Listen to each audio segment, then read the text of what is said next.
என்னடா இது ஏனா கிருபா ஒரு முள்ளங்கி ஏத்தி போறதுக்கு 2 வண்டி அதான் ஒண்ணும் புரியலையே. நம்ம பையில ஏத்தி போய் நான் 2 கிலோ முள்ளங்கி வாங்கி போனேன் நேத்து ஒரே பையில. ஆனா ஒரு முள்ளங்கி 2 மாட்டு வண்டியில எடுத்து போறாங்க. நாரதா என்ன உரைக்கின்றாய்? அதிசயமா இருக்குல்ல? உண்மைதான். அந்த அதிசயத்தை உனக்கு நான் காட்டுகிறேன்.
இப்பொழுது என்னை பார்த்து என்னவென்று வாழ்த்தினி?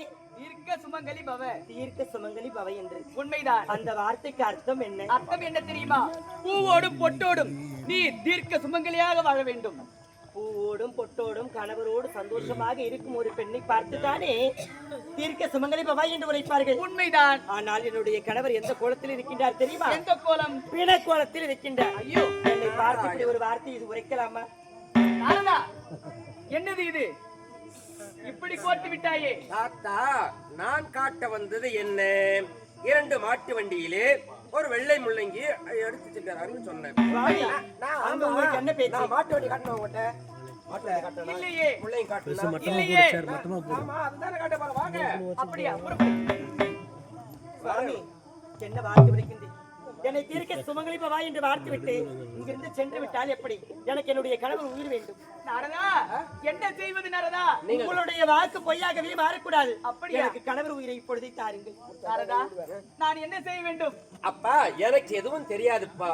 நான் சொன்னது என்ன, நீங்க செஞ்சது என்ன கேட்கின்றார்கள். தீர்க்க சுமங்கலியாக உயிரை கொடுங்க. நான் உயிரை கொடுக்க வேண்டுமா? ஆமா.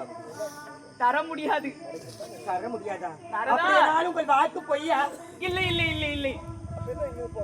என்னுடைய தந்தையின் வாக்கும் பொய்க்காது, அவருடைய வாக்கும் நிலைக்கும். ஆனால் அப்பா, நீங்க என்ன செய்யணும் தெரியுமா? எங்குமே போக கூடாது. அப்படியே அதோ பாத்தீங்கன்னா ஒரு புன்னை மரம். உண்மைதான். அந்த புன்னை மரத்தில் அடியில் அமர்ந்திருக்க வேண்டும். அப்படியே கேட்காம எங்கேயுமே கிளம்ப கூடாது, எங்கும் போக கூடாது. அப்படியா? புன்னை மரத்தில் அப்படியே இப்போதே சென்று வருகிறேன். சத்தியலோகத்தை ஆட்சி செய்யக்கூடிய பிரம்மனை சந்தித்தால் என்னுடைய கணவர் உயிர் கட்டாயம் மீட்க முடியும் என்று உரைத்தார். சந்தித்தேன். ஆனால் என்னுடைய கணவர் உயிர் வரவில்லை. எப்பொழுதுதான் வரும்? எப்படியோ கடினப்பட்டு என்னுடைய தந்தையை வசமாக அழைத்து வந்து விட்டேன். ஆனால் சரி, அடுத்து யாரை தெரியும் பார்க்க வேண்டும். யாரு? காக்கும் கடவுள் இருக்கின்றாரே, என்னுடைய தாத்தா ஈசன். ஈசனை பார்த்தால் நிச்சயமாக உனக்கு ஒரு நல்ல வழி பிறக்கும், உன்னுடைய கணவனுக்கு உயிர் கிடைக்கும். இல்ல தெரியாமதான் கேட்கிறேன். தெரிஞ்சே கேளு. நானும் ஒரு பூலோகத்துல பிறந்த ஒரு. ஆமா, நான் எப்படி பார்க்க முடியும் அவரை? என்னால பார்க்க முடியாது. கவலையப்படாது, நீ இங்கேயே இரு. ஆமா, அவங்கள போயிட்டு கைலாயத்திலிருந்து இங்க ஆயிடுச்சு வருது என்னுடைய பொறுப்பு. நீ உஷாரா இருக்கணும். அப்படியா? சரி. ஆமா, எங்க சென்றாரு? வா நாரதா, இதோ இருக்கின்றேன். புன்னை மரம் அந்த இடத்த விட்டு நவரவே கூடாது, அங்கேதான் இருக்கணும். இங்கதான் இங்கேதான் இருக்கணும். சரி, இப்பொழுது என்னுடைய தாத்தா ஈசனை எப்படியாவது வசமாக அழைத்து வந்து விடுகின்றேன். நீ இங்கே இருக்க வேண்டும்.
இருக்கிறேன். அப்படி இருக்கின்ற பொழுது அன்றாடம் அதிகாலையில் எழுந்து வந்து தாத்தா பாட்டியான எங்களை வணங்கி விட்டு சென்ற நாரதன் ஏதோ விரைந்தோடு ஓடி வருகிறார்.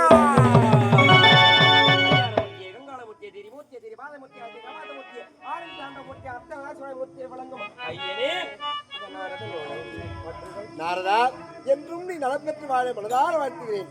அதிகாலை எழுந்து அதிகாலை கடனை முடித்து விட்டு தாத்தா பாட்டியை வணங்கி உன் கழகத்தை துவக்க செல்ல நீ மீண்டும் என்னை நாடி ஓடி வர காரணம் என்ன? இன்று எங்குமே கழகம் கிடைக்கவில்லை என்று தாத்தா